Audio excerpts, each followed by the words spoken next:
Hello, नमस्कार दोस्तों। आपका एक बार फिर से स्वागत है आपके अपने YouTube channel GS achiever online में। तो आज हम आपके सामने पेश कर रहे हैं भूगोल से 100 मोस्ट इम्पॉर्टेंट क्वेश्चन, जो कि टॉपिक कवर कर रहे हैं भारत एक परिचय, भारत के भू आकृतिक प्रदेश, भारत के जलवायु और भारत में पाई जाने वाली मिट्टी के बारे में। ये ऐसे क्वेश्चन की सीरीज है जो किसी न किसी एक दिवसीय एग्जाम में या तो पूछे गए हैं या भविष्य में पूछे जाने की प्रबल संभावना है। और तो बिना देर किए शुरू करते हैं आज का पहला क्वेश्चन।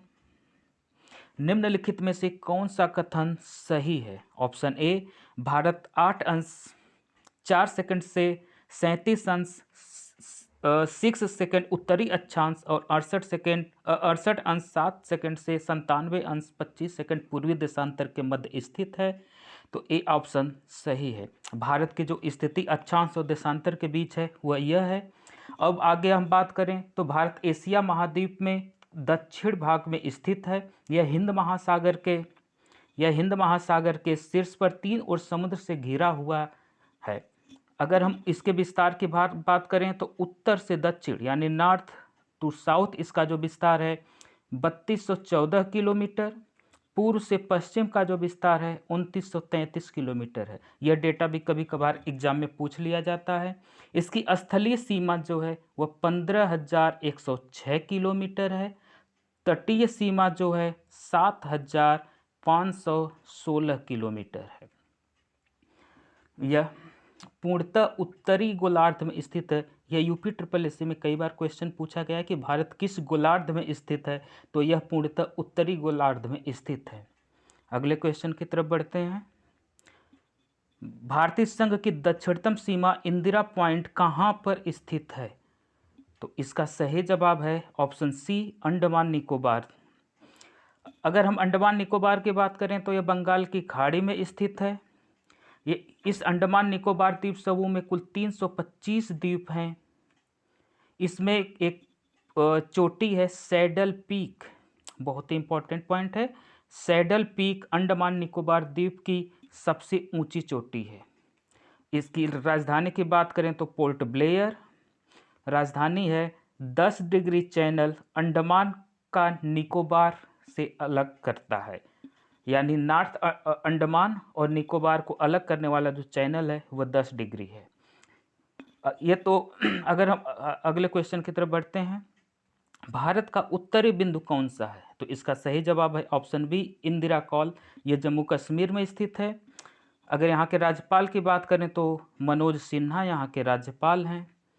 अगला अगर पॉइंट ऑप्शन देखें हम, ऑप्शन सी कोलाबा पॉइंट। तो कोलाबा पॉइंट क्या है? यह मुंबई का दक्षिणतम पॉइंट है। अगर हम ऑप्शन डी की बात करते हैं तो यह भारत प्रायद्वीप का सबसे दक्षिणतम पॉइंट कन्याकुमारी है, जिसे पॉइंट काली मेरे कहा जाता है। यह तो हो गया उत्तरी बिंदु के बारे में सारी जानकारी। अगर हम भारत के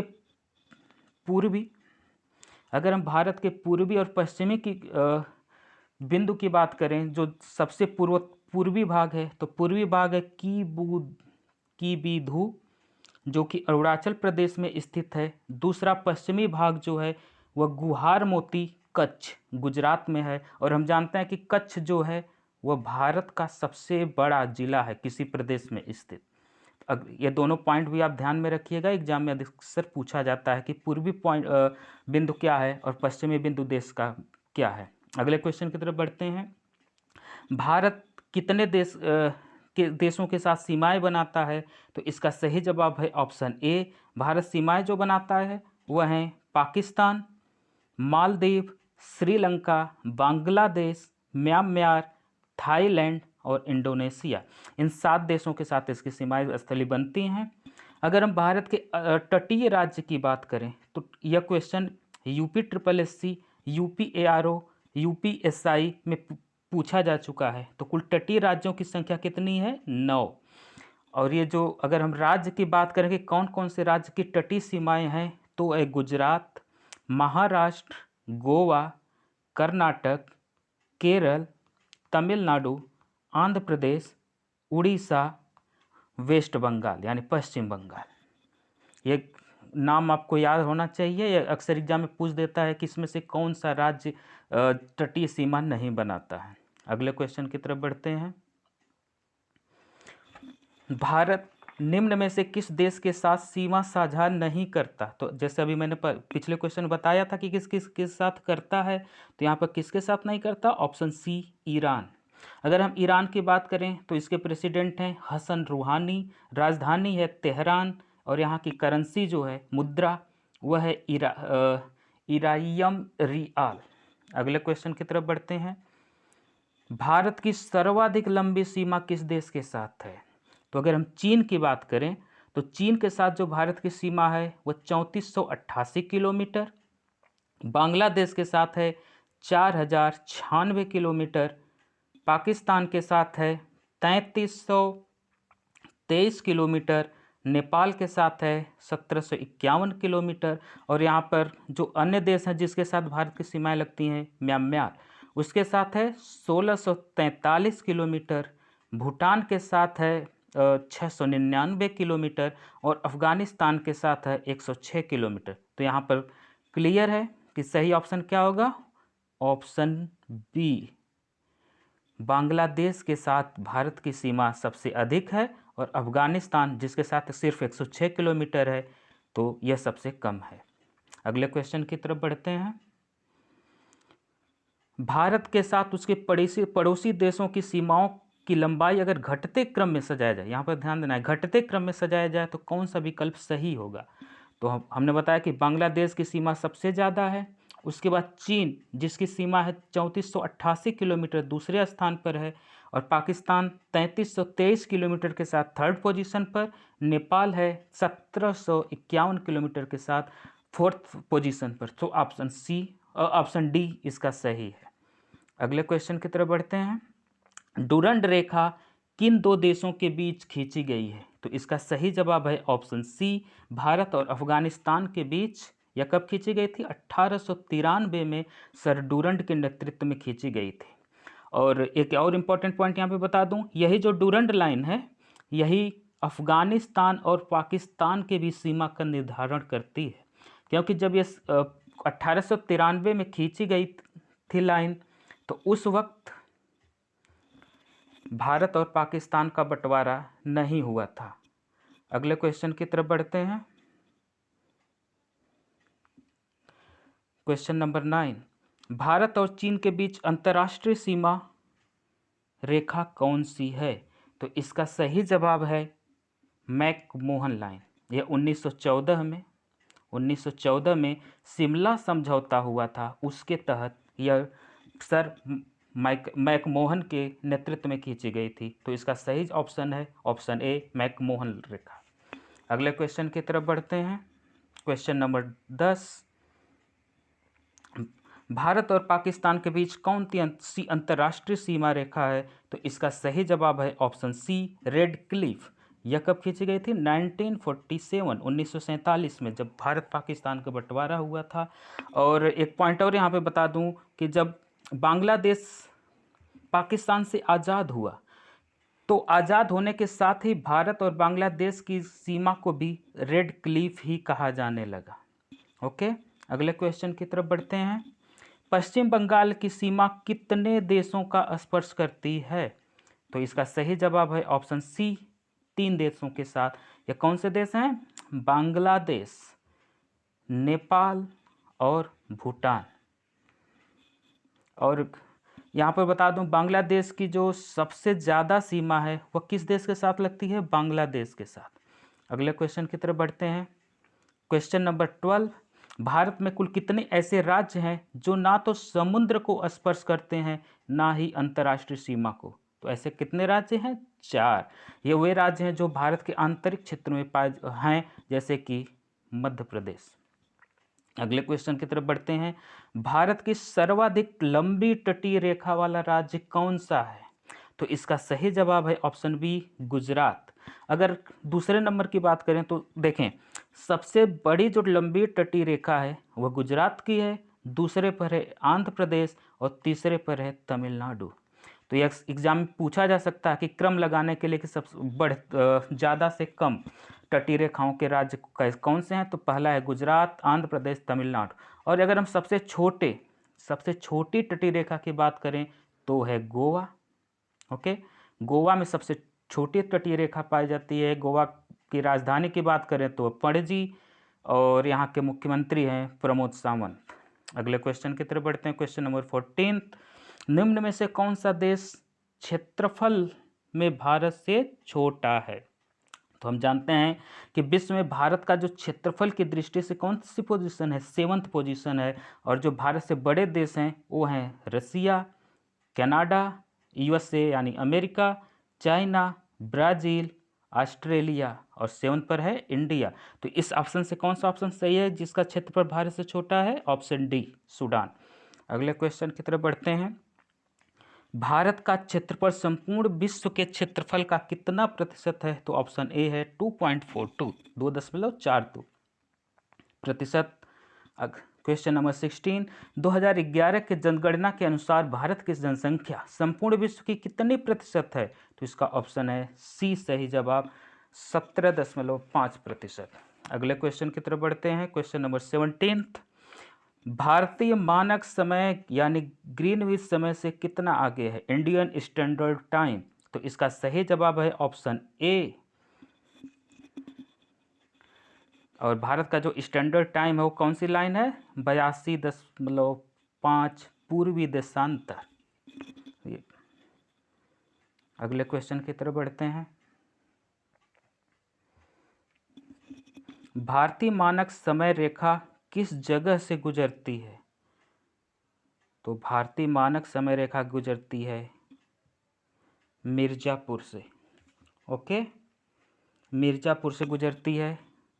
यह उत्तर प्रदेश का एक जिला है मिर्ज़ापुर। यहाँ और मिर्ज़ापुर किस लिए प्रसिद्ध है? यहाँ के कालीन प्रसिद्ध है। और बात करें अगर हम, और अगर ऑप्शन दूसरा रहे तो एक नैनी है इलाहाबाद में, उस नैनी से भी यह मानक रेखा समय रेखा यानी इंडियन स्टैंडर्ड टाइम लाइन गुजरती है। और अगर हम स्टेट की बात करें तो यह भारतीय मानक समय रेखा 5 प्रदेश से होकर गुजरती है, जिसमें है उत्तर प्रदेश, मध्य प्रदेश, छत्तीसगढ़, उड़ीसा और आंध्र प्रदेश। ओके, अगले क्वेश्चन की तरफ बढ़ते हैं। पाक जल संधि भारत और किस देश के बीच स्थित है? इसका सही जवाब क्या होगा आप बताइएगा जरूर कमेंट बॉक्स में, ये आपके लिए क्वेश्चन छोड़ते हैं। अगले क्वेश्चन की तरफ बढ़ते हैं। क्वेश्चन नंबर 20, कर्क रेखा भारत के कुल कितने राज्यों से होकर गुजरती है? तो इसका ऑप्शन बी सही ऑप्शन है। टोटल 8 राज्यों से होकर गुजरती है। और अगर देखें तो यह भारत के बीचों बीच से गुजरती है और लगभग। और वो 8 प्रदेश की हम अगर बात करें तो प्रदेश हैं गुजरात, राजस्थान, मध्य प्रदेश, छत्तीसगढ़, झारखंड, पश्चिम बंगाल, त्रिपुरा और मिजोरम। ये 8 प्रदेश से कर्क रेखा गुजरती है। और एक इम्पॉर्टेंट पॉइंट ये है, कभी कभार एग्जाम में पूछा जाता है कि वह किस प्रदेश की राजधानी कर्क रेखा के ठीक ऊपर स्थित है? तो कौन सी राजधानी है? इसका सही जवाब होगा रांची, झारखंड की राजधानी। ओके, जो कि कर्क रेखा के ठीक ऊपर है। अगले क्वेश्चन की तरफ बढ़ते हैं। क्वेश्चन नंबर 21, निम्नलिखित में से किस भारतीय राज्य से होकर कर्क रेखा नहीं गुजरती है? तो इसका सही जवाब है बिहार, क्योंकि जिनसे गुजरती है 8 प्रदेश से मैंने ऊपर नाम बता दिया था आपको, गुजरात, राजस्थान, मध्य प्रदेश, छत्तीसगढ़, झारखंड, पश्चिम बंगाल, त्रिपुरा, मिजोरम। अक्सर लोग कंफ्यूज हो जाते हैं झारखंड और बिहार में, तो आपको याद रखना है कि बिहार से नहीं गुजरती जबकि झारखंड से गुजरती है। अगले क्वेश्चन की तरफ बढ़ते हैं। क्वेश्चन नंबर 22, भारत में सर्वाधिक राज्यों की सीमा से लगा राज्य कौन सा है? तो इसका सही जवाब है उत्तर प्रदेश की एक ऐसा प्रदेश है जिसकी सीमाएं 8 राज्यों से लगी हुई हैं और एक केंद्र शासित प्रदेश, तो कुल मिलाकर 9। अगर 8 राज्य की बात करें तो कौन सा है? उत्तराखंड, हिमाचल, हरियाणा, राजस्थान, मध्य प्रदेश, झारखंड, बिहार और एक केंद्र शासित प्रदेश दिल्ली। तो अगले क्वेश्चन की तरफ बढ़ते हैं। अरुणाचल प्रदेश और असम के बीच सीमा बनाने वाली नदी का क्या नाम है? अगला क्वेश्चन है, तो इसका सही जवाब है ऑप्शन बी, संकोसी नदी। और ये संकोसी नदी की हम बात करें तो यह भूटान से निकलती है। इसकी कुल लंबाई है 320 किलोमीटर और यह असम में आकर ब्रह्मपुत्र नदी से मिल जाती है। आप कमेंट बॉक्स में बताइएगा कि ब्रह्मपुत्र नदी कहाँ से निकलती है। और एक इस संकोसी नदी की बात करें तो एक और इम्पॉर्टेंट पॉइंट है यहाँ पे कि Indo Bhutan hydro power project इसी नदी पर बनाया जा रहा है। अगले क्वेश्चन की तरफ बढ़ते हैं। क्वेश्चन नंबर 24, भारत और चीन के बीच बफर स्टेट कहलाता है? तो इसका सही जवाब है तिब्बत। यहाँ पर बफर स्टेट क्या होता है? ये ऐसे जो प्रतिद्वंदी देश हैं, दो प्रतिद्वंदी या संभावित शक्तियों के बीच में स्थित जो देश है वह बफर स्टेट कहलाता है, तो है तिब्बत। अगले क्वेश्चन की तरफ बढ़ते हैं। भारत में राज्यों की संख्या जो अंतर्राष्ट्रीय सीमा को स्पर्श करती है, तो इसका सही जवाब है ऑप्शन सी, 17 स्टेट। अगला क्वेश्चन, अक्षांशीय विस्तार के आधार पर भारत की जलवायु होनी चाहिए, तो इसका सही जवाब है ऑप्शन ए, उपोष्णकटिबंधीय। अगले क्वेश्चन की तरफ बढ़ते हैं। क्वेश्चन नंबर 27, जीवित जड़ पुल अवस्थित है, तो यानी लिविंग रूट ब्रिज, तो इसका सही जवाब है ऑप्शन बी, मेघालय। और यहाँ पर एक बता दूं कि ये जीवित जड़ पुल होता क्या है, तो ये मेघालय के जनजाति के लोगों के द्वारा प्राचीन समय से बनाया जाता है। यह जीवित वृक्ष की जड़ों को अनुवर्धित करके यानी बांध करके इन्हें जलधारा के आसपास एक सुदृढ़, यह जलधारा है तो इसके आसपास एक सुदृढ़ पुल के रूप में बना दिया जाता है। और इसकी सबसे ज़्यादा खासियत बात है कि यह समय के साथ और मजबूत होता जाता है। ऐसे पुल आप देख सकते हैं चेरापूंजी में, नॉन ग्रेट जैसे जगहों पर। इसकी लंबाई औसतन होती है 50 मीटर और वहन क्षमता यानी यह कितना भार कितने लोगों की कैपेसिटी है सहने की, तो यह है 500। और अगर हम मेघालय की बात करें तो यहाँ की राजधानी कहाँ है? शिलांग। और विधानसभा में टोटल सीट हैं 60 यानी 60 और मुख्यमंत्री हैं CK संगमा। यह क्वेश्चन पूछा जाता है कि यहाँ के मुख्यमंत्री। अगले क्वेश्चन की तरफ बढ़ते हैं। ये तो भारत के मुख्य परिचय से संबंधित क्वेश्चन रहे। अगला क्वेश्चन है कि भारत के जो भू आकृतिक प्रदेश हैं यानी कि भारत की भौगोलिक स्थिति को किस तरीके से बांटा गया है उसके बारे में। तो भारत के भू आकृतिक को हम कह सकते हैं कि 6 भागों में बांटा गया है। पर क्वेश्चन स्टार्ट करने से पहले मैं कुछ बेसिक पॉइंट बता दे रहा हूँ। तो पहला है उत्तर तथा उत्तरी पर्वतीय माला, दूसरा है उत्तर का मैदान, तीसरा है प्रायद्वीपीय पर्वत पठार, चौथा है भारतीय मरुस्थल यानी राजस्थान के साइड का एरिया, और पांचवा है तटीय मैदान यानी समुद्र के किनारे वाला जो एरिया है, और छठा है द्वीप समूह जो कि बंगाल की खाड़ी, अरब सागर में जो स्थित है। अगले क्वेश्चन की तरफ बढ़ते हैं। तो पहला है भारत में कितने प्रतिशत भूभाग पर मैदान स्थित है, तो इसका सही जवाब है ऑप्शन सी, 43%। क्वेश्चन नंबर 29 पर देखें कि निम्न पर विचार कीजिए। देवसई पर्वत जास्कर श्रेणी का अग्र विस्तार है, यह कथन सही है कि गलत? तो यह कथन सही है। और अगर हम जास्कर की बात करें तो कारगिल जास्कर पर स्थित है जहां पर एट्यूमिनस कोल मिलता है। कौन सा कोल मिलता है? एट्यूमिनस। अगर आप ऑप्शन सेकंड की बात करें, काराकोरम का दूसरा नाम कृष्णागिरी है, तो ए भी ऑप्शन सही है। तो इस क्वेश्चन का सही जवाब हुआ ऑप्शन सी, ए, और तो दोनों सही है। अगले क्वेश्चन की तरफ बढ़ते हैं। माउंट एवरेस्ट को नेपाल में किस नाम से जाना जाता है, तो इसका सही जवाब है ऑप्शन ए, सागरमाथा। यह विश्व की सबसे ऊंची चोटी जिसकी ऊंचाई है 8,848 मीटर। अगर और ऑप्शन पर हम ध्यान दें, ऑप्शन बी गुरु शिखर, तो गुरु शिखर जो है यह अरावली पर्वत श्रृंखला जो कि विश्व की सबसे पुरानी पर्वत श्रृंखला है, उस पर्वत श्रृंखला का सबसे ऊंची चोटी है गुरु शिखर। इस पर एक मंदिर स्थित है। आप बताइएगा कि वह कौन सा मंदिर है और किस धर्म से संबंधित है। अगर हम ऑप्शन डी की बात करें K2, तो ये भारत की सबसे ऊंची चोटी है जिसकी ऊंचाई कितनी है 8,611 किलोमीटर, और सॉरी 8,611 मीटर। और इस K2 यानी काराकोरम पर 4 मुख्य रूप से ग्लेशियर पाए जाते हैं, जिनमें से सियाचिन, हिस्फर, वियाफो, बालतोरा मुख्य हैं। यानी सबसे मेन पॉइंट यहाँ पे याद करना है, सियाचिन का किस पर्वत श्रृंखला पर है K2। इसको आडविन आस्टीन भी कहा जाता है। अगले क्वेश्चन की तरफ बढ़ते हैं। कंचनजंगा भारत के किस राज्य में स्थित है? तो इसका सही जवाब है ऑप्शन डी, सिक्किम। और यहाँ पर कंचनजंगा की बात करें तो यह तीसरी सबसे ऊंची चोटी है जिसकी ऊंचाई कितनी है 8,586 मीटर। और इसका सिक्किम की जो सीमाएं हैं यह कहाँ से मिलती हैं? भूटान, तिब्बत और नेपाल। और यहाँ के मुख्यमंत्री की बात करें तो हैं प्रेम सिंह तमांग, गवर्नर हैं गंगा प्रसाद, और विधानसभा की कुल कितनी सीटें यहाँ पर हैं? 32। अगले क्वेश्चन की तरफ बढ़ते हैं।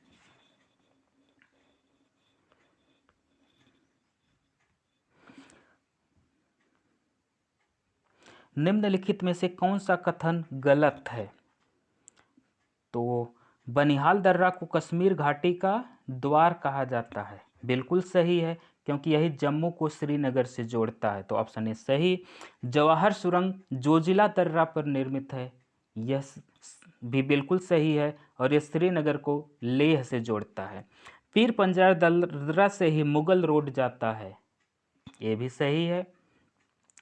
और चौथा ऑप्शन है प्रसिद्ध बौद्ध भिक्षु भेनसांग और फाहियान जेलेप्पा दर्रा से भारत आए थे, तो ये ऑप्शन गलत है। ओके, ये ऑप्शन गलत है।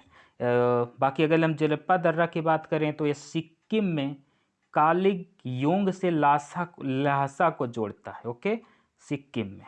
अगले क्वेश्चन की तरफ बढ़ते हैं।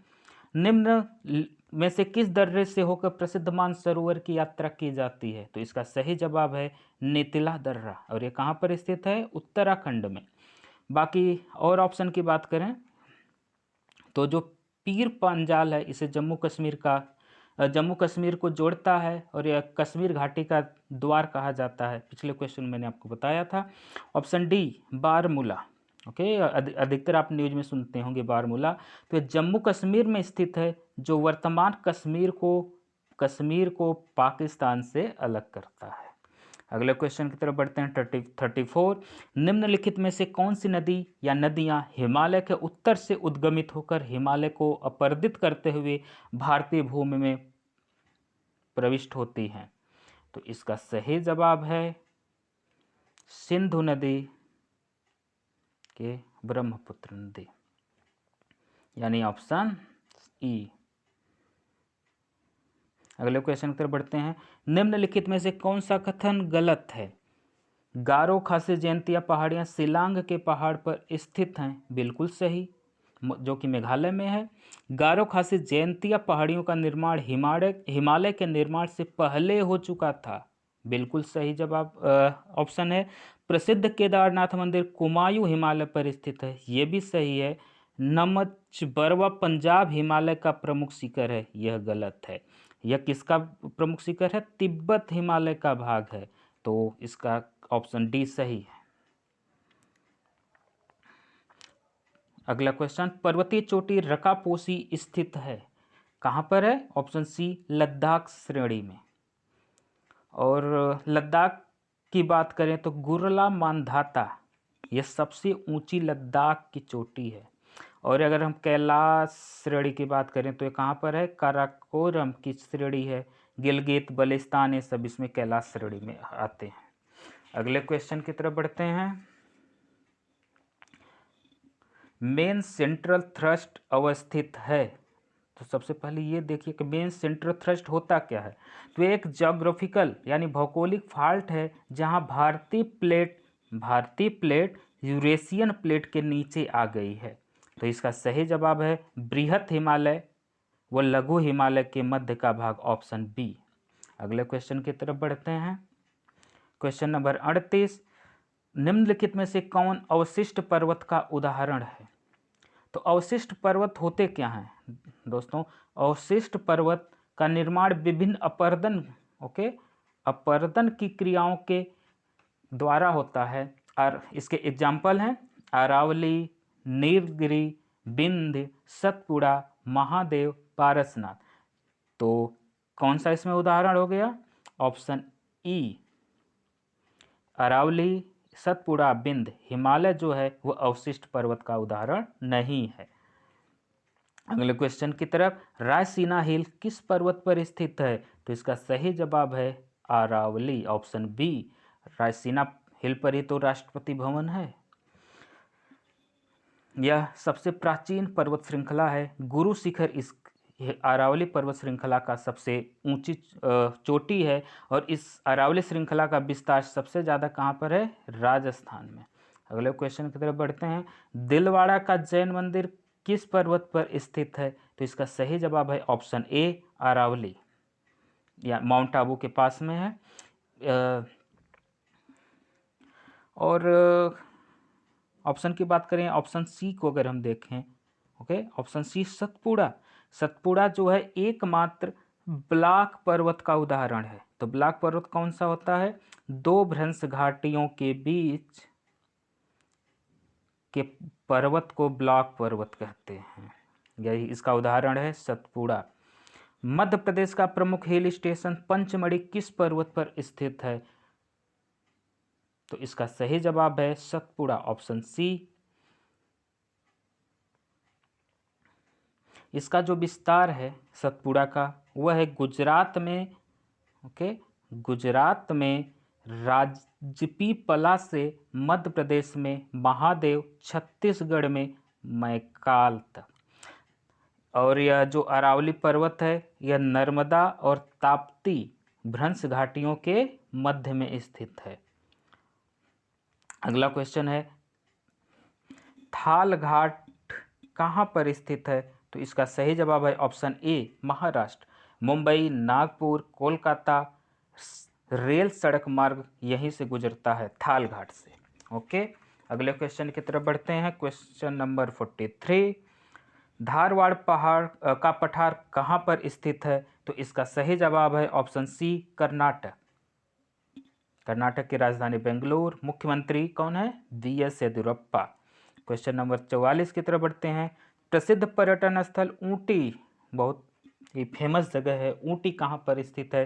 तो इसका सही जवाब है ऑप्शन बी, नीलगिरी की पहाड़ियाँ। ऊटी को और क्या कहते हैं? उटकमंगलम, उटकमंगलम। और अगर हम नीलगिरी की बात करें तो नीलगिरी जो है पश्चिमी घाट व पूर्वी घाट के मिलन स्थल पर, जहाँ पर पश्चिमी घाट और पूर्वी घाट मिलते हैं, उनके मिलन स्थल पर नीलगिरी की पहाड़ियाँ एक गांठ के रूप में तमिलनाडु, केरल, कर्नाटक की सीमा पर स्थित हैं। अगले क्वेश्चन की तरफ बढ़ते हैं। महेंद्रगिरी की पहाड़ी कहाँ पर स्थित है? तो इसका सही जवाब है ऑप्शन ए, पूर्वी घाट में। और प्रदेश कौन सा है? तमिलनाडु। अगले क्वेश्चन की तरफ बढ़ते हैं। कोरोमंडल तट स्थित है, यानी ऑप्शन ए, पूर्वी घाट पर। 47, संवेद शिखर जो जैन का प्रसिद्ध तीर्थ स्थल है यह कहाँ पर स्थित है? तो ऑप्शन बी, हजारीबाग। और हजारीबाग कहाँ पर है? झारखंड में। और इस हजारीबाग पठार के बारे में और बता दूं कि एक दामोदर नदी है, दामोदर नदी है जो कि नागपुर पठार को दो भागों में बांटती है। एक भाग हो जाता है हजारीबाग का पठार और दूसरा भाग होता है रांची का पठार। तो हजारीबाग और रांची के पठार को कौन सी नदी दो भाग में बांटती है? तो वह है दामोदर नदी। इस पे कई सारी नदी परियोजनाएं चलती हैं। और नागपुर पठार जो है वह खनिज के दृष्टि से बहुत महत्वपूर्ण है। अगले क्वेश्चन की तरफ बढ़ते हैं।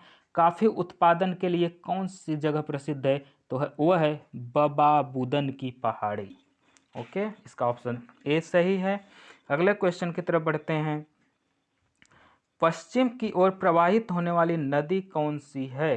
तो इसका सही जवाब है ऑप्शन डी, ताप्ती। ताप्ती जो है वो नर्मदा, ताप्ती और दामोदर, ये तीन जो नदियां हैं वह भ्रंश घाटी का निर्माण करती हैं। ताप्ती नर्मदा कहाँ पे गिरती हैं? अरब सागर में। अगले क्वेश्चन की तरफ बढ़ते हैं। बस्तर का पठार किसे कहते हैं? तो इसका सही जवाब है ऑप्शन बी।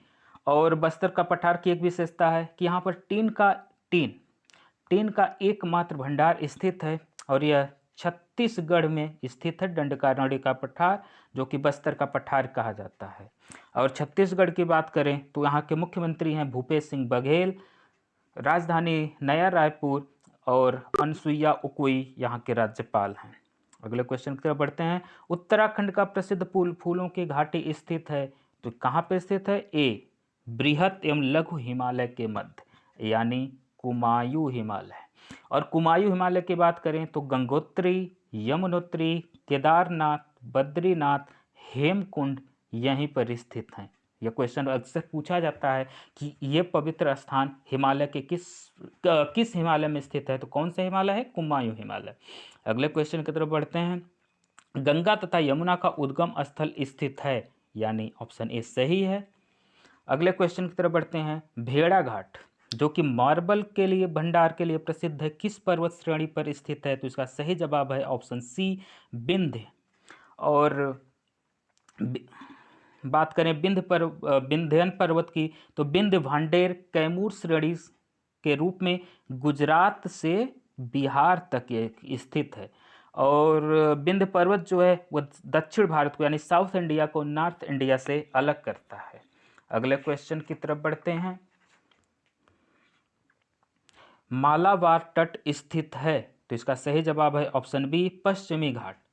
और अगर हम पश्चिमी घाट की बात करें तो यह वास्तविक कोई पर्वत नहीं है। ओके, यह कोई वास्तविक पर्वत नहीं है, बल्कि ये एक कगार है जिसकी वजह से पश्चिम ढाल बहुत ही तीव्र है,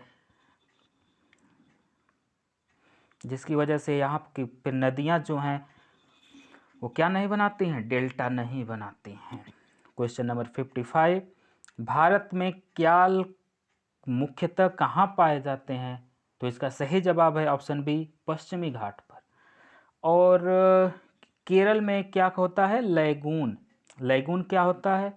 समुद्र के किनारे बनने वाला एक उथला, यानी जो ज़्यादा गहरा नहीं है, उथला जल क्षेत्र है जो किसी पतली अवरोध से यानी बाउंड्री से मेन जो सागर की पेटी है, जो मेन सागर है, उस सागर से अलग आंशिक रूप से या पूर्ण रूप से रहता है।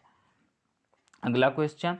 मालाबार तट पर पाए जाने वाले पश्च जल को स्थानीय भाषा में क्या कहते हैं? तो इसका सही जवाब ऑप्शन डी, क्याल। अगला क्वेश्चन। विश्व का सबसे बड़ा नदी द्वीप कौन सा है? तो यह बहुत ही इंपॉर्टेंट क्वेश्चन है दोस्तों, अक्सर कई एग्जाम में पूछा गया है। इसका सही जवाब है option A, Majuli. Option A, Majuli. अगले क्वेश्चन की तरफ बढ़ते हैं। तो अगला क्वेश्चन है और अगर और बात करें इस माजुली द्वीप के बारे में, तो यह ब्रह्मपुत्र नदी, ओके, कहाँ पर है? ब्रह्मपुत्र नदी असम में जो है स्थित है, और यह प्रथम नदी द्वीप है जिसे एक डिस्ट्रिक्ट यानी जिला घोषित किया जा चुका है। अगले क्वेश्चन की तरफ बढ़ते हैं। बंगाल की खाड़ी में स्थित पारिकुद द्वीप किस लिए प्रसिद्ध है? किस लिए प्रसिद्ध है? ऑप्शन सी सही है, एशियाई कछुओं के लिए। और अगर हम बंगाल की खाड़ी की बात करें तो यहाँ बंगाल की खाड़ी में कुल 572 द्वीप स्थित हैं। अगले क्वेश्चन की तरफ बढ़ते हैं। भारत का प्रसिद्ध अंतरिक्ष प्रक्षेपण केंद्र सतीश धवन अंतरिक्ष केंद्र किस द्वीप पर स्थित है? तो इसका सही जवाब है ऑप्शन बी, श्रीहरिकोटा द्वीप। और ये कहाँ पर स्थित है? बंगाल की खाड़ी में, आंध्र प्रदेश के नेल्लोर जिला में। आंध्र प्रदेश की बात करें तो यहाँ की राजधानी अमरावती, वाई.एस. जगनमोहन रेड्डी यहाँ के मुख्यमंत्री, और विश्वभूषण हरिश्चंद्र यहाँ के राज्यपाल हैं। अगले क्वेश्चन की तरफ बढ़ते हैं। निम्न में से कौन सा द्वीप से भारत अपना मिसाइल का परीक्षण करता है? तो उसका सही जवाब है ऑप्शन डी, व्हीलर द्वीप। इसका वर्तमान में नाम पूर्व राष्ट्रपति डॉक्टर एपीजे अब्दुल कलाम के सम्मान में कलाम द्वीप किया गया है। यह उड़ीसा राज्य में बंगाल की खाड़ी में स्थित है। अगले क्वेश्चन, ओके, और उड़ीसा की बात करें तो उड़ीसा की राजधानी भुवनेश्वर, गवर्नर हैं गणेशी लाल और मुख्यमंत्री नवीन पटनायक। यहाँ पर कुल लोकसभा की कितनी सीटें हैं? 21। विधानसभा की हैं 147 और राज्यसभा के लिए चयनित होते हैं यहाँ से कितने? 10। और ये जो व्हीलर द्वीप है, एक और पॉइंट यहाँ पर ध्यान दीजिएगा, व्हीलर द्वीप जो है वो ब्राह्मणी नदी के मुहाने पर स्थित है। अगले क्वेश्चन की तरफ बढ़ते हैं। निम्न में से कौन सा द्वीप भारत में मोती खनन के लिए प्रसिद्ध है? तो मोती खनन के लिए प्रसिद्ध है पंबन द्वीप। और ये जो पंबन द्वीप है, रामेश्वरम द्वीप भी कहा जाता है, भारतीय प्रायद्वीप और श्रीलंका को यह जोड़ता है, मन्नार की खाड़ी में स्थित है, यहाँ पर आदम ब्रिज जिसे श्री राम सेतु भी कहा जाता है स्थित है। अगले क्वेश्चन की तरफ बढ़ते हैं। लक्षद्वीप में कुल कितने द्वीप हैं? तो लक्षद्वीप में कुल द्वीप हैं ऑप्शन सी यानी 36। लेकिन जीवन कितने पर संभव जिस पर मनुष्य जात रहती है तो वह है टोटल 7। यह प्रवाल द्वीप है, लक्षद्वीप जो है प्रवाल द्वीप है। ओके, अगले क्वेश्चन की तरफ बढ़ते हैं। महल भाषा कहाँ पे बोली जाती है? तो इसका सही जवाब है ऑप्शन बी, ये लक्षद्वीप में बोली जाती है। अगला क्वेश्चन, एटाल प्रवाल द्वीप कहाँ पर स्थित है? यानी एटाल प्रवाल द्वीप का उदाहरण है। तो इसका सही जवाब है ऑप्शन ए, लक्षद्वीप। और ये जो प्रवाल की बात करें तो ये छिछले समुद्र में पाया जाने वाला एक जीव है जिसकी खोल कैल्शियम कार्बोनेट CaCO3 से बनी होती है। और यह जो जीव हैं यह केवल उष्णकटिबंधीय क्षेत्रों में ही पाए जाते हैं। यहाँ से हम कुछ भारत की जलवायु के क्वेश्चन शुरू करते हैं। तो पहला क्वेश्चन है भारत की जलवायु से संबंधित और ओवरऑल 65th भारत की जलवायु है। तो भारत की जलवायु कैसी है? उष्णकटिबंधीय मानसूनी जलवायु। और बात करें मानसूनी की, तो मानसून की उत्पत्ति जो है अरबी के मौसम शब्द से हुई है जिसका अर्थ है पवनों की दिशा में मौसम के अनुरूप परिवर्तन। ओके, अगले क्वेश्चन की तरफ बढ़ते हैं। क्वेश्चन नंबर 66, राजस्थान में शीत ऋतु में पश्चिमी विक्षोभ के कारण होने वाली वर्षा को क्या कहा जाता है?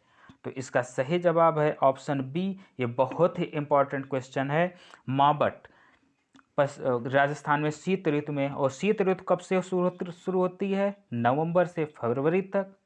इस वक्त शीत ऋतु में क्या होता है कि सूर्य जो होता है वो दक्षिणायन होने पर उत्तर भारत में उच्च दाब का निर्माण हो जाता है। उत्तर भारत में उच्च दाब का निर्माण हो जाता है जिसकी वजह से जो हवाएं हैं, पवनें हैं, वो निम्न दाब की ओर चलने लगती हैं जिसे लौटता हुआ मानसून यानी उत्तर पूर्व मानसून भी कहा जाता है। तो इस बात को आप याद रखिएगा कि लौटता हुआ मानसून कौन सा है? उत्तर पूर्व मानसून। और शीत ऋतु में पश्चिमी विक्षोभ के कारण जो राजस्थान में बारिश होती है उसको मावठ कहा जाता है। ओके, अगले क्वेश्चन की तरफ बढ़ते हैं। उत्तर पश्चिम भारत के शुष्क भागों में ग्रीष्म ऋतु में चलने वाली एवं शुष्क हवाओं को क्या कहा जाता है? तो इसका सही जवाब है ऑप्शन सी, लू। और हम बाकी बात ऑप्शन की करें, इस क्वेश्चन पर बहुत ही समय निकाल के आप ध्यान दीजिएगा कि इस चारों ऑप्शन जो हैं किसी न किसी एग्जाम में अलग अलग तरीके से पूछे जा चुके हैं। तो सबसे पहले हम बात करें ग्रीष्म ऋतु की, तो यह ग्रीष्म ऋतु जो है वह मई से लेकर कब तक होती, मार्च से मई तक होती है। और जो इस वक्त जो बारिश होती है या हवाएं चलती हैं उनको स्थानीय रूप से कुछ न कुछ नाम दिया जाता है। जैसे आम्र वर्षा, जो इस वक्त बारिश होती है वो दक्षिण भारत में आम की फसलों के लिए काफ़ी मददगार होती है, इसलिए इसे आम्र वर्षा कहते हैं दक्षिण भारत में। उत्तर भारत में इसे लू कहते हैं। और चेरी ब्लॉसम, ऑप्शन डी पर अगर हम ध्यान दें, चेरी ब्लॉसम यह कर्नाटक में बारिश को कहा जाता है। यह काफ़ी के लिए बहुत ही फायदेमंद होती है।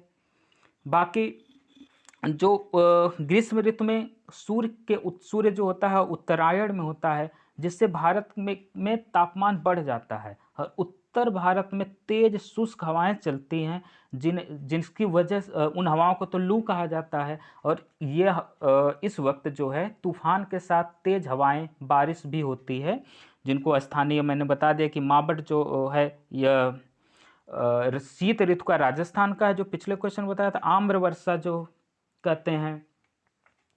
बाकी दक्षिण भारत में चेरी ब्लॉसम जो है वो है आपका कर्नाटक में कॉफ़ी के लिए।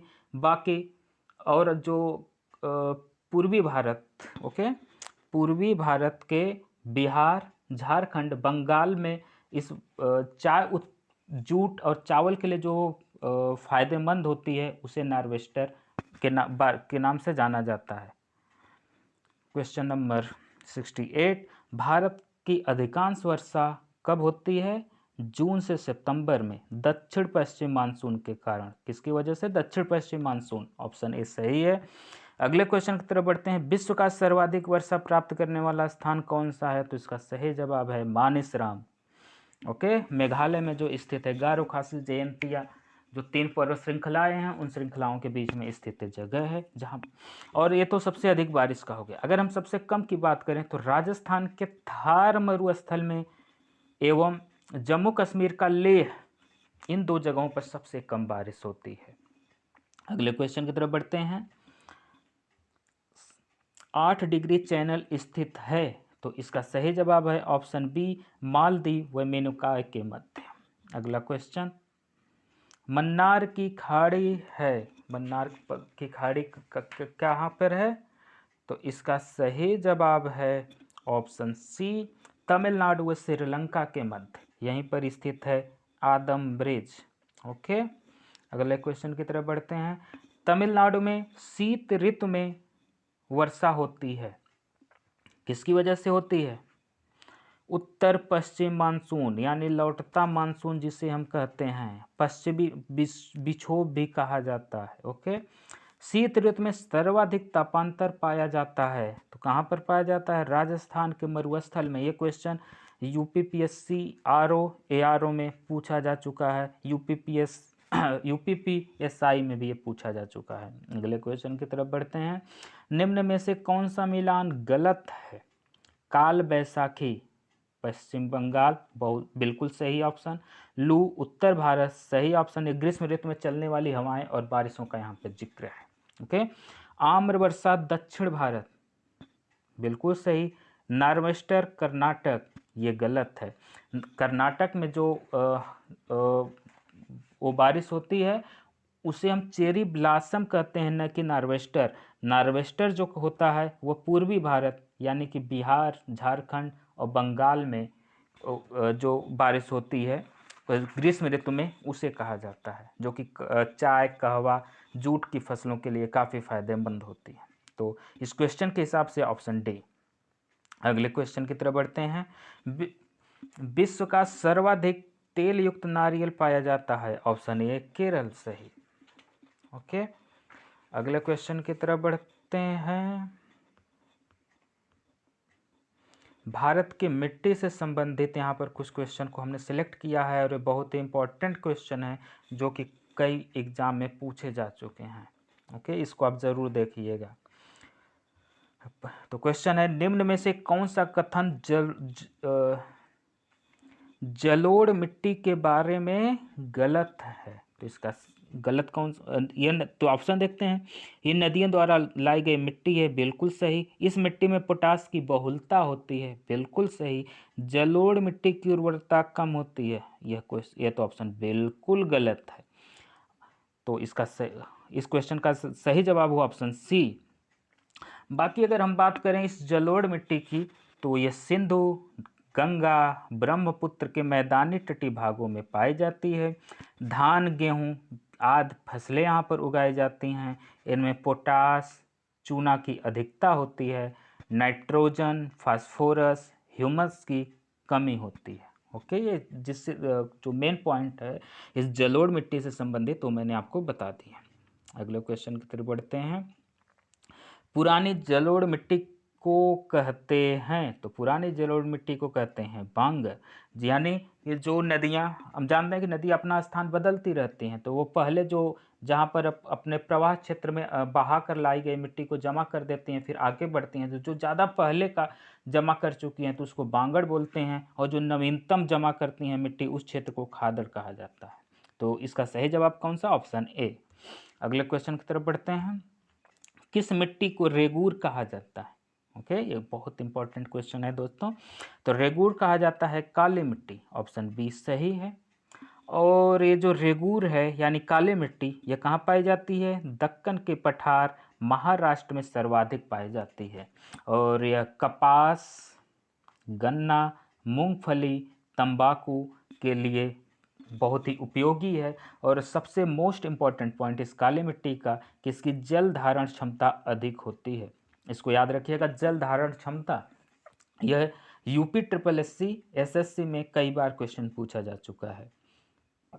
अगले क्वेश्चन की तरफ बढ़ते हैं। भारतीय कृषि अनुसंधान के अनुसार भारत में कितने प्रकार की मिट्टी पाई जाती है? तो इसका सही जवाब है ऑप्शन सी।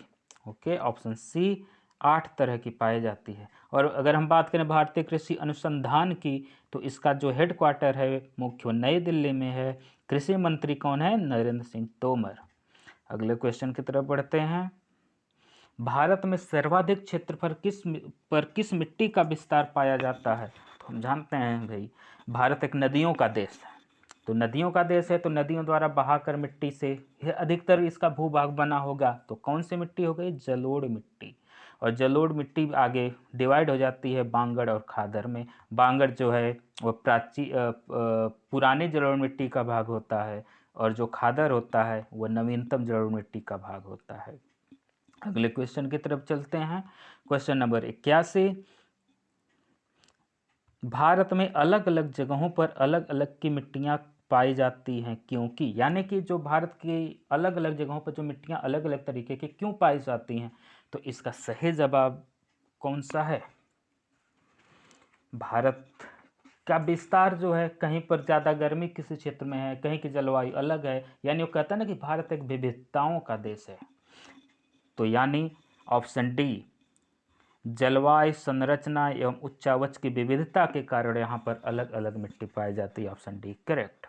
अगले क्वेश्चन की तरफ बढ़ते हैं। नवीन जलोढ़ मिट्टी का अन्य नाम क्या है? तो इसका सही जवाब है बी, खादड़। जलोढ़ मिट्टी का निर्माण कैसे हुआ है? तो ये कैसे हुआ है? जो नदियाँ होती हैं वो जब ऊपर से पर्वतीय भागों से मैदानी भागों में आती हैं तो अपने साथ वो निक्षेपण बहा के लाती हैं, यानी कि जो निक्षेपण के द्वारा इस जलोढ़ मिट्टी का निर्माण किया हुआ है। अगले ऑप्शन सी सही है। अगले क्वेश्चन की तरफ बढ़ते हैं। जलोढ़ मिट्टी में जब बालू के कण और चीका की मात्रा बराबर होती है तो उसे कहते हैं, क्या कहते हैं? डोमट। ऑप्शन डी सही। अगले क्वेश्चन की तरफ बढ़ते हैं। कपास की खेती के लिए उत्तम मिट्टी कौन सी है? तो कपास की खेती के लिए कौन सी मिट्टी है? काली मिट्टी। ऑप्शन बी सही है। यहाँ पर और कुछ पॉइंट मैं बता दूं काली मिट्टी का कि आखिर तो टीटा फिरेस मैग्नेटाइट एलुमिना के कारण ये काली होती है। और इस काली मिट्टी को क्या कहा जाता है? रेगूर भी कहा जाता है। ओके। और अगर दूसरे हम ऑप्शन की बात करें, अगर हम ऑप्शन डी की बात करें, पहले तो हम बता दें कपास मिट्टी के लिए उत्तम मिट्टी कौन सी है? काली मिट्टी। और इसका काला जो कलर है वो टीटाफिरस मैग्नेटाइट एल्यूमिना के कारण होता है, इसे रेगूर भी कहा जाता है। ये तो हो गई बात काली मिट्टी की। अगर हम दूसरे ऑप्शन की बात करें, ऑप्शन डी लेटेराइट मिट्टी, तो लेटेराइट मिट्टी में जो है लौह ऑक्साइड पाया जाता है। ओके। और इसमें एल्युमिनियम की अधिकता होती है। बाकी ऑप्शन सी की हम बात करें, ऑप्शन सी लाल मिट्टी, तो ये पठारी क्षेत्रों में पाई जाती है। फेरिक ऑक्साइड इसमें ज़्यादा होता है। बाकी जलोढ़ मिट्टी के बारे में हम आपको बता चुके हैं। अगले क्वेश्चन की तरफ बढ़ते हैं। Question number 86। निम्नलिखित में से कौन सी मिट्टी जैव पदार्थों से भरपूर है? तो इसका सही जवाब है ऑप्शन बी, काली मिट्टी। और इसमें जो कौन से मटेरियल तत्व पाए जाते हैं तो है पोटास, चूना की अधिकता पाई जाती है। जल धारण की क्षमता अधिक होती है किसकी? काली मिट्टी की। अगले क्वेश्चन की तरफ बढ़ते हैं। काले मिट्टी का निर्माण हुआ है, तो काले मिट्टी का निर्माण हुआ बेसाल्ट चट्टानों के टूटने के कारण, इसीलिए दक्कन के पठार और महाराष्ट्र में यह अधिक मात्रा में पाए जाती हैं। क्वेश्चन नंबर 88, दक्कन के पठार में पाए जाने वाली प्रमुख मिट्टी कौन सी है? तो ऑप्शन सी सही। ओके, काले मिट्टी। अगले क्वेश्चन की तरफ बढ़ते हैं। काले मिट्टी का रंग काला क्यों होता है? तो इसका सही जवाब है जीवाश्म की उपस्थिति के कारण, ऑप्शन बी सही। क्वेश्चन नंबर 90 की तरफ बढ़ते हैं कि लाल मिट्टी का निर्माण हुआ है, तो लाल मिट्टी का निर्माण कैसे हुआ है? कायांतरित चट्टानों के विघटन एवं वियोजन से। ओके, और हम बात करें इस लाल मिट्टी की, तो इसमें पाया जाता है फेरिक ऑक्साइड। यह उपयुक्त है मोटे अनाज, दलहन, चावल जैसी फसलों के लिए। अगले क्वेश्चन की तरफ बढ़ते हैं कि लाल मिट्टी का रंग लाल होता है, तो कि भाई क्यों होता है? तो इसका ऑप्शन ए सही है, लौह ऑक्साइड की उपस्थिति के कारण। अगले क्वेश्चन की तरफ बढ़ते हैं। लाल मिट्टी के बारे में कौन सा कथन सही नहीं है? तो ऑप्शन सी, अगर हम ऑप्शन देखें तो यह अम्लीय प्रकृति की मिट्टी होती है, बिल्कुल सही है। इसका लाल रंग लौह ऑक्साइड की उपस्थिति के कारण होता है, बिल्कुल सही है। चूना का इस्तेमाल कर लाल मिट्टी की उर्वरता बढ़ाई जा सकती है, बिल्कुल सही है। तो ऑप्शन सी गलत है, यानी इस क्वेश्चन का जवाब क्या हुआ? Option C. यह मिट्टी मुख्य गंगा नदी के तट पर पाई जाती है? नहीं, यह मिट्टी पाई जाती है पठारी क्षेत्रों में, और गंगा के तट पर तो पाई जाती है जलोढ़ मिट्टी। ओके, अगले क्वेश्चन की तरफ बढ़ते हैं। इलायची और काजू की खेती के लिए कौन सी मिट्टी सर्वाधिक उपयुक्त है? तो इसका सही जवाब है लैटेराइट मिट्टी, ऑप्शन डी सही है। और ये कहाँ पे पाई जाती है? केरल, कर्नाटक। और यहाँ पे जो फसलें होती हैं लैटेराइट मिट्टी में, काजू, चाय, कहवा, मसाला, इसी वजह से साउथ में यानी दक्षिण भारत में मसाले ज़्यादा होते हैं। अगले क्वेश्चन की तरफ बढ़ते हैं। सफ़ेद लैटेराइट मिट्टी का सफ़ेद रंग किसकी उपस्थिति के कारण होता है? तो इसका सही जवाब है ऑप्शन डी, केओनिन की उपस्थिति के कारण। ऑप्शन क्वेश्चन नंबर 95 पर अगर देखें लैटेराइट मिट्टी का निर्माण कैसे हुआ है, तो इसका सही जवाब है ऑप्शन डी, मानसूनी जलवायु की आर्द्रता एवं शुष्कता के क्रमिक परिवर्तन द्वारा इस लैटेराइट मिट्टी का निर्माण हुआ है। और ये जो लैटेराइट मिट्टी है यह निच्छालित मृदा है, ये कुछ बात पॉइंट आप याद रखिएगा, निच्छालित मृदा है। अगले क्वेश्चन की तरफ बढ़ते हैं कि धान की कृषि के लिए सर्वाधिक आदर्श मृदा कौन सी है? तो वह है ऑप्शन ए, जलोढ़ मिट्टी। अब हमें कमेंट में बताइएगा कि भारत में सर्वाधिक चावल का उत्पादन कहाँ पर होता है, और दूसरा पॉइंट आप बताइएगा कि चावल का कटोरा किस प्रदेश को कहा जाता है। ठीक, अगले क्वेश्चन की तरफ बढ़ते हैं। मृदा अपरदन को रोका जा सकता है, तो मृदा अपरदन को कैसे रोका जा सकता है? वृक्षारोपण के द्वारा, वृक्षारोपण करके मृदा अपरदन को रोका जा सकता है। अगले क्वेश्चन की तरफ बढ़ते हैं। किस प्रकार की मिट्टी में कार्बनिक पदार्थों की अधिकता होती है? तो इसका सही जवाब है ऑप्शन बी, काली मिट्टी में कार्बनिक पदार्थों की अधिकता होती है। और यहाँ पे कुछ और पॉइंट बता दूं, शुष्क एवं अर्ध शुष्क प्रदेशों में अति सिंचाई के कारण भी ऐसा होता है। अगले क्वेश्चन की तरफ बढ़ते हैं। चोपन क्या है?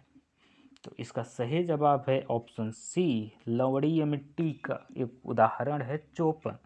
और इसकी खासियत क्या है कि इसमें सोडियम, मैग्नीशियम, पोटेशियम की अधिकता होती है, बाकी नाइट्रोजन, कैल्शियम की कमी होती है। यह जो मिट्टियां पाई जाती हैं, यानी चोपन जो पाया जाता है अर्थात लवणीय मिट्टी, इसकी जो लोकेशन कह सकते हैं, स्थिति कह सकते हैं, वह है पश्चिम गुजरात, सुंदरबन डेल्टा क्षेत्र। और यह उपयोगी है उत्पादन के लिए गेहूं और चावल के। ओके, और ये आज का आखिरी सवाल, गंगा के मैदान की पुरानी कछारे मृदा को कहा जाता है? तो पुरानी है यानी बांगर कहा जाता है। तो दोस्तों आज के सीरीज में ये रहे हमारे 100 क्वेश्चन, जिसमें हमने भूगोल के महत्वपूर्ण उन केवल 4 पार्ट से 100 क्वेश्चन को सेलेक्ट किया था। अगले वीडियो में हम भारत के जलप्रपात, भारत का अफवाह तंत्र, भारत के दर्रे और भारत की झीलें, इन 4 पर महत्वपूर्ण 100 क्वेश्चन बनाएंगे। उसके बाद एक और क्वेश्चन की सीरीज पार्ट होगा जिसमें भारत में उद्योग, उनकी लोकेशन, इन सब के बारे में बनाएंगे। तो आप हमें कमेंट बॉक्स में ज़रूर बताइएगा कि हमारा वीडियो आपको कैसा लगा। अगर आपको हमारे वीडियो पसंद आई हो तो आप अपने दोस्तों में इसे लाइक, शेयर, सब्सक्राइब ज़रूर करें। बाकी अगर आपका कोई सुझाव हो जिससे हम अपने वीडियो को इम्प्रूव करें तो आपके सुझावों का जीएस अचीवर ऑनलाइन हमेशा स्वागत करता है। और दोस्तों ये सारे क्वेश्चन ज़रूर किसी न किसी एग्ज़ाम में पूछे गए हैं, और कहने को तो 100 क्वेश्चन है, लेकिन मैंने लगभग सारे ऑप्शन को एक्सप्लेन करके लगभग आपके 200 क्वेश्चन के करीब इस वीडियो में कवर कराया है। तो अगले वीडियो में आपसे फिर मुलाकात होगी। तब तक के लिए नमस्कार, धन्यवाद।